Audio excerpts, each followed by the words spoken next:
Hello, what's happening? Today is the beginning of a story of redemption for Precision Knife Works and the Warntac. So, a little bit of a backstory. My friend Mark sent me this Warntac here, and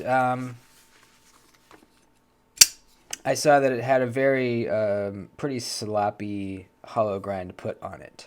If you didn't watch that video, just a quick backstory is that um, Dan, the designer of this knife at Precision Knife Works, had this knife made overseas by QSP, and he had an option where he would do a regrind on it, put a nice thin hollow grind on it for you for an additional price when you ordered the knife.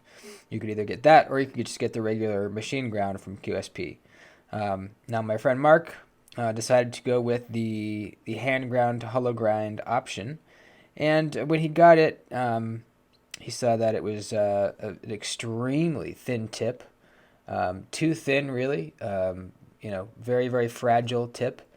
Um, the plunge grind was pretty wonky.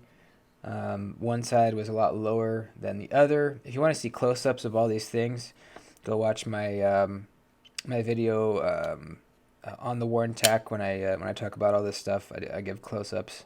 Um, the edge bevel here stops about a quarter inch back from the very tip because it is so thin up there. It's just not a very well done grind. So I made the video on that, and then Dan reached out to me and said, "Hey, um, this was a knife that I did back before was very, back before I had the correct tools for the job, and back before I had very much practice on grinding." And he wanted to replace the knife, and he said that he's been replacing any of these knives that he sees out in the wild that people bought that have the wonky grinds. He's been replacing them and trying to just get them off the streets.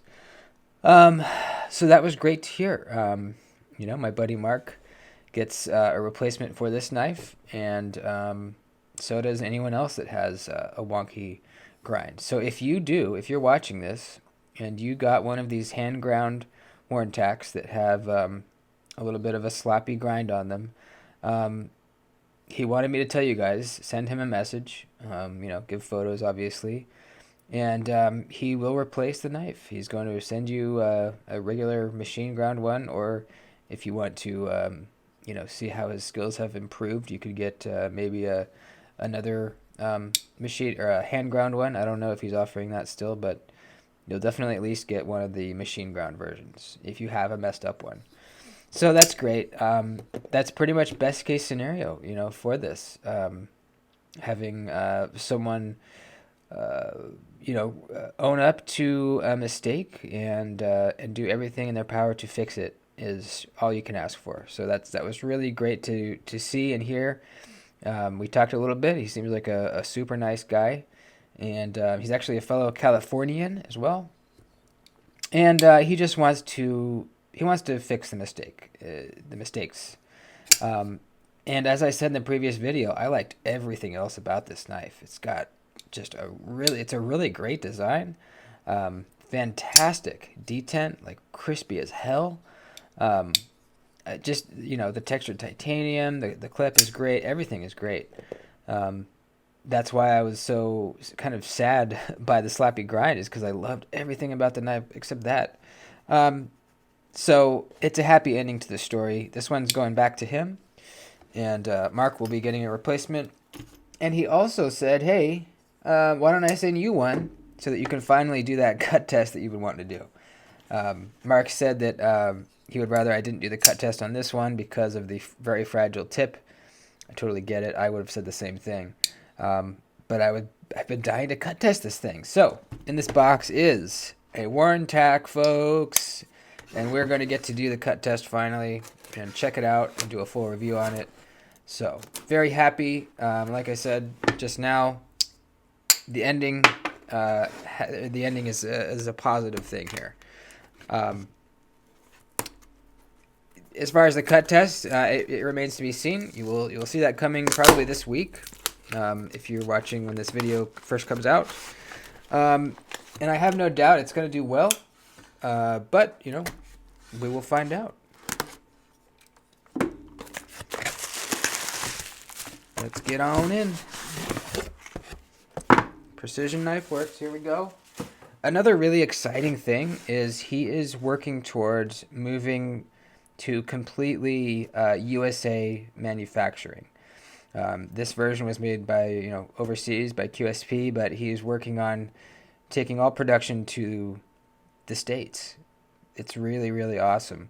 I can't wait to see, you know, is he going to do a new design here in the States, or is he going to do an American-made version of the Warntach? I don't know. But that's very cool. All right, here's a bunch of specs here. We can you can pause if you want to look at that.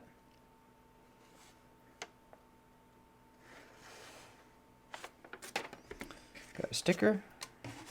Let's check her out. Here we go. All right.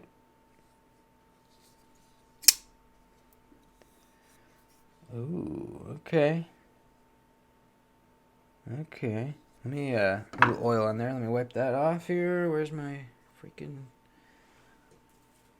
I don't know where my cloth is. I'm going to use this bag.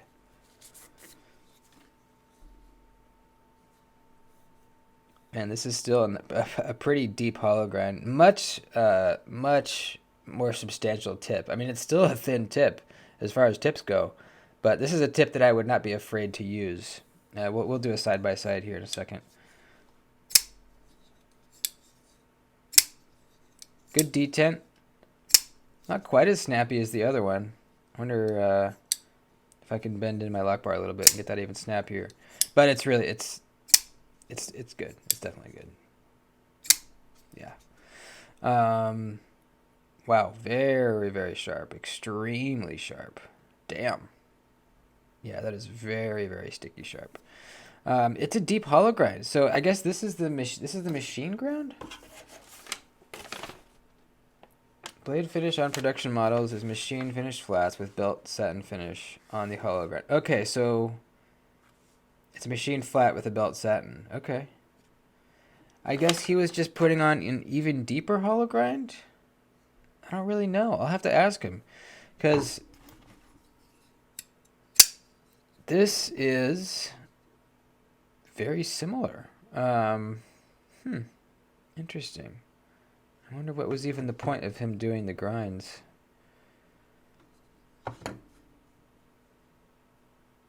I mean, this one's thinner behind the edge. This one that he did himself. But this one is still pretty nice and thin behind the edge, and it's a deep hollow grind. Here's the two tips. The one in this hand is the very fragile one, the very thin tip. Let's see if I can get these lined up here.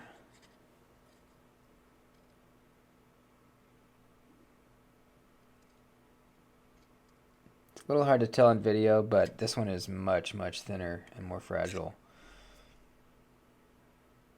Yeah, the edge bevel goes all the way to the tip on this one. It looks much nicer. A little bit of a smile we got going on here in this sharpening choil. It's not the best sharpening choil, and I might even enlarge that a little bit myself because there's no stop pin in there in the way.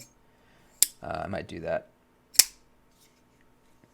Yeah, the detent's not quite as snappy. For some reason, it's super duper snappy on this one. I mean, it's good, but I wonder. I might take it apart and see if I can. It's like insane snappy on this one. I might take this apart and see if I can bend that a little bit. But you know, yeah, this is great. This is what I was, you know. This is great.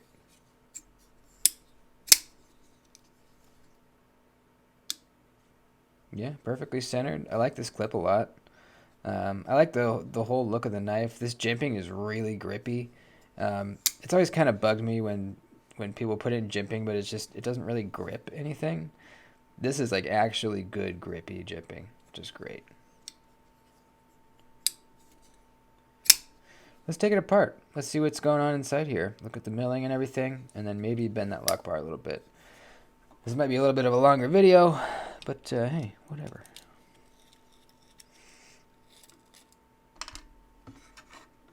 I like that there's a reversible clip with the cover on this side. That's great. It looks like the clip goes down. Yeah, it goes down into a little milled out area so that it can't shift side to side. That's very cool.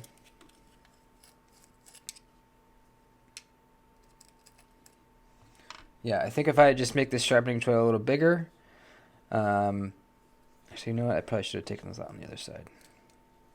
I think if I make this sharpening tool a little bit bigger and get rid of that smile, this thing is going to be like really, really perfect. It's really the only thing that I can nitpick on right now. All right, let's take these out. This will also be kind of a demonstration on how to increase detent strength. A lot of times, if you have you can do it on liner locks too. I mostly just mess with them on frame locks, but you can increase your detent strength by just bending in your lock bar a little bit. There we go. We got a PKW down there. That's cool.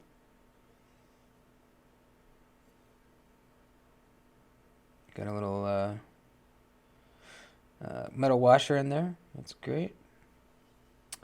So you kind of want to look where your lock bar is at before you start.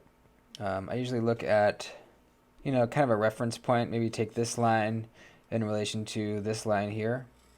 This distance between that line and this line. Take a look at that and then just very gently kind of bend it over. That already bent pretty significantly. So let's pop it back together and try that out. All right, here we go. Let's try it.